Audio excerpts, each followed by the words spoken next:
जी गुरु जी। तो जैसे मैंने अपने अनुभव में पाया, पिछले आपके 12-15 साल से आपके सानिध्य में हूँ, मुझे एहसास होता है कि आध्यात्म जो है मनुष्य के जीवन का एक अभिन्न अंग है। उसका होना बहुत इम्पोर्टेंट है। उसके बिना व्यक्ति अपना विकास नहीं कर सकता। तो पुनः कैसे स्थापित कर सकते हैं छोटे से परिवेश के साथ, इस पर आपकी दृष्टि चाहिए। अध्यात्म के विज्ञान को जानकर, मैंने अभी भी कहा ना, अगर आप अध्यात्म के विज्ञान को जाने बिना अध्यात्म के मार्ग पर चल रहे हैं तो अध्यात्म एक मनोरंजन है।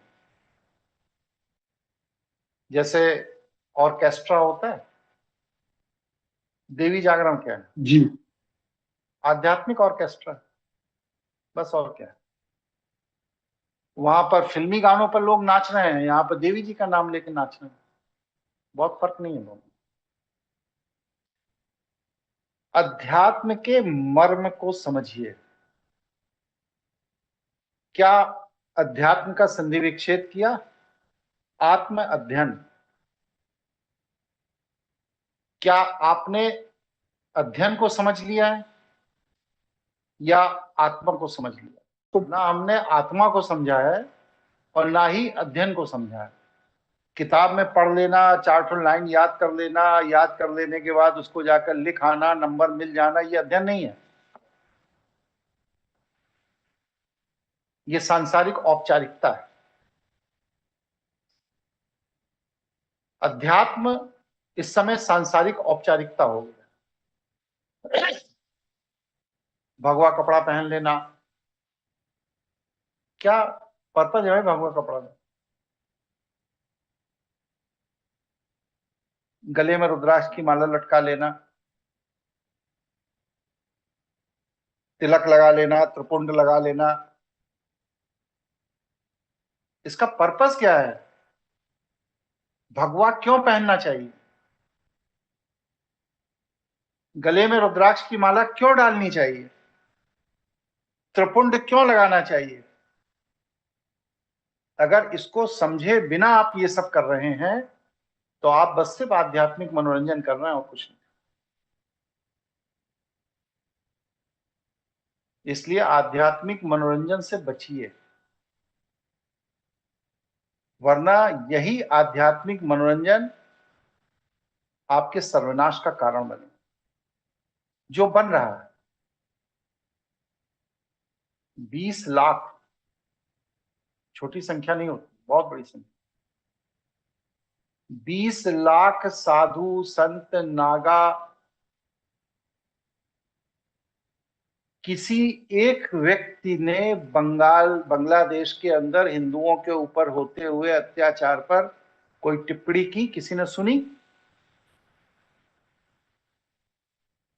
नहीं सुनी गुरु जी। बताइए। नहीं सुनी। नहीं सुनी जी। नहीं सुनी। वो साहस ही नहीं है। क्यों नहीं है साहस? क्योंकि ये सब आध्यात्मिक मनोरंजन कर रहे हैं, आध्यात्मिक पुरुष नहीं है। आध्यात्मिक पुरुष होते तो आदि गुरु शंकराचार्य की तरह अब तक यह 20 लाख लोगों का जत्था बांग्लादेश की तरफ हिंदुओं की रक्षा के लिए निकल पड़ा।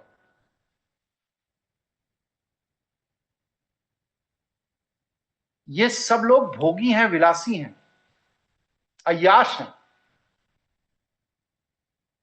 इनको हिंदू और हिंदुत्व से कोई लेना देना नहीं। आप तर्क दे सकते हैं भाई वो बांग्लादेश था।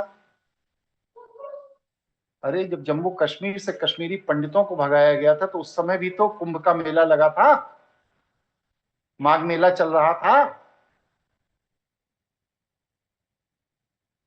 कितने साधु संत उन कश्मीरी ब्राह्मणों की रक्षा करने के लिए त्रिशूल लेकर कश्मीर की तरफ कूच किए थे?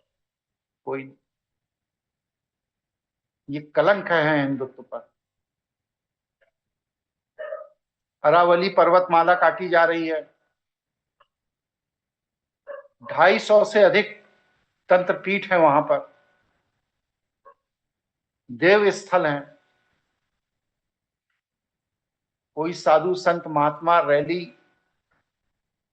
कोई कथावाचक कोई अरावली की रक्षा के लिए बात कर रहा है?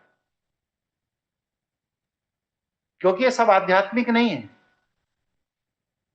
ये सब अध्यात्म के प्रपंची हैं। आप इनको माइक दे दीजिए, 2.5 घंटा बोलेंगे। अब बोलेंगे क्या? वही राम, वही कृष्ण, वही अर्जुन, वही महाभारत, वही रामायण, वही भगवत गीता, बस। क्यों? 10,000 साल पुराने ग्रंथों पर आज भी आप आश्रित क्यों हैं? क्योंकि आपने अपने को विकसित ही नहीं किया कुछ नया बोलने के लिए। अगर आप आध्यात्मिक होते तो आदि गुरु शंकराचार्य की तरह 480 ग्रंथ का निर्माण किए होते ना। जैसे आदि गुरु शंकराचार्य अपने जीवन में 480 ग्रंथों का निर्माण कर गए, आप भी किए होते।